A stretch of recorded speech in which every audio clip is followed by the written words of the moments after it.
I get asked so many times, how do I cut coins? What do you use? Where do you start? So I thought I would make a video on it. And I know there's not a lot of information out there at all. So I'm just going to give you a bit of a step one. So this is a jeweler's saw, and this is what I use to cut my coins. They don't all look like this. Some of them have adjusters up here, so you can slide this up and down. Very similar to one I started with. Some of them have these fast catches here, you know, to trap your blade in. I've got another, you know, which has screw turns, so you put your blade in there and your blade in there and you just tighten it shut. I don't use that one so much, it's more of a backup. The one I mentioned earlier where you put the blade in and then to tension it, you slide it up here and you have another screw here. I find that loses tension all the time and your blade ends up sagging. So I didn't find them a good fit, so I went for the solid one, okay? So you'll type in jeweler's saw on the internet. You'll probably find one of these on eBay or on YouTube for around £12. And they will usually come with saw blades, okay? I mean, these are cheap ones. These blades I wouldn't use anymore, but for starting off, they are perfect. They are fine because you're going to snap a hell of a lot of blades getting started.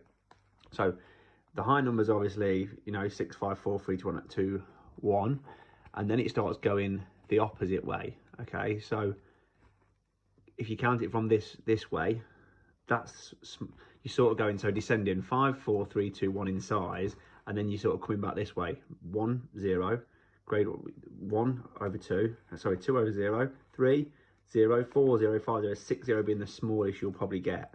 A little bit confusing to get your head around the chart, how it works, but I think I started off on around a 1, you know, because that's sort of, it's thick, it's not too thin. Start off over 1, and I built my way up to what I've used on a comfortable everyday basis now is this one here, 2 over 0.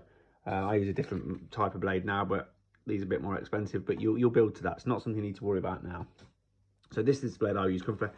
Sometimes I'll go as thin as this if I'm doing an intricate piece of work. These are tiny, you know.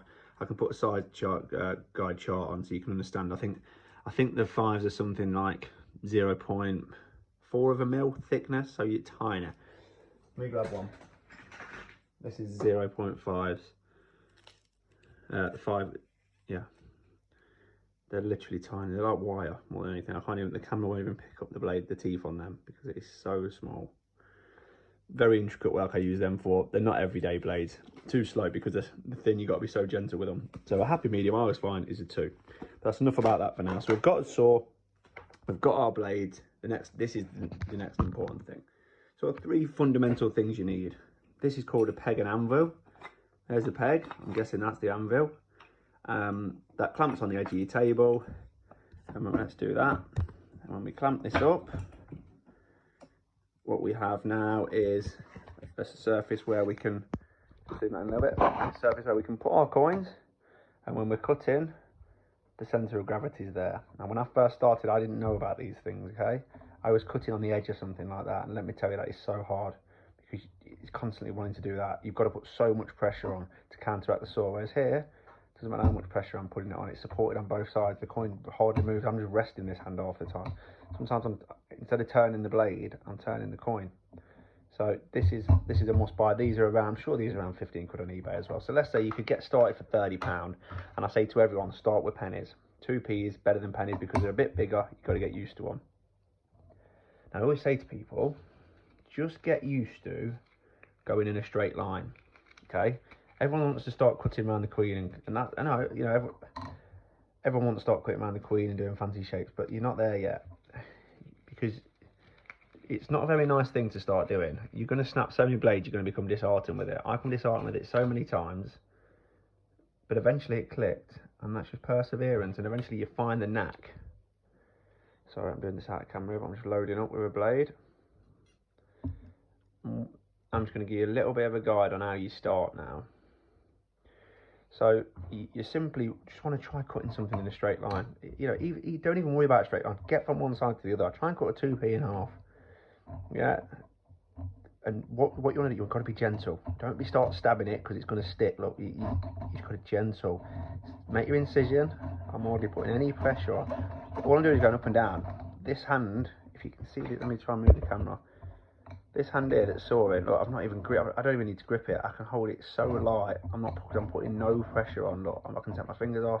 I'm putting no pressure on that at all. Just letting the blade do it. Yeah, up and down. once you've made your incision, all right, you can go a little bit faster now. You probably put a little bit more pressure on. But you want to concentrate on going from one side to the other. And I promise you, when you start this, you're probably going to snap blades before you've got this far. It's about loosening up this wrist and letting that blade do the work. Okay? And all you need to try and do is go from one side to the other. Don't worry if it's straight, don't worry if it's fancy. You're just getting familiar with that movement and comfortable with that blade in your hand. And everything else comes down the line. Yeah. No. Now you don't need to use any lubrication, not for this. I mean, there's times when you will. You won't need to use any lubrication for this one whatsoever. Like, so don't even think about that. Now that's down the line. When we're doing nice fine cuts, we might use some lubrication. But for now, you are just going. Every now and again, you might find yourself you got a bit stuck. Again, just if you find yourself you get a bit stuck and your blade's jammed and you can't go up or down, just loosen it off. Try and break it free without snapping the blade. You don't want any sideward motion because that's how you snap your blade. If you get jammed, just try and loosen it up. Eventually, it will go again. Okay, and if you're getting jammed, it's usually because you're pushing too hard.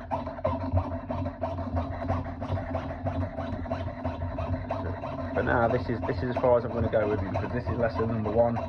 And this is how we start cutting into a coin, okay? That's all you need to know for now. You want a saw, so if you're going to start, you want a saw blade.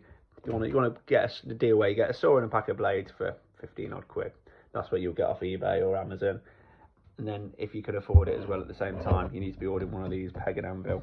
These are, like I say, I think they're around 15-20 quid themselves, but pretty vital to sawing, as I explained earlier. Because once that coin, once the centre of gravity is there, it makes this hand's life easier, and you don't want to be struggling anywhere.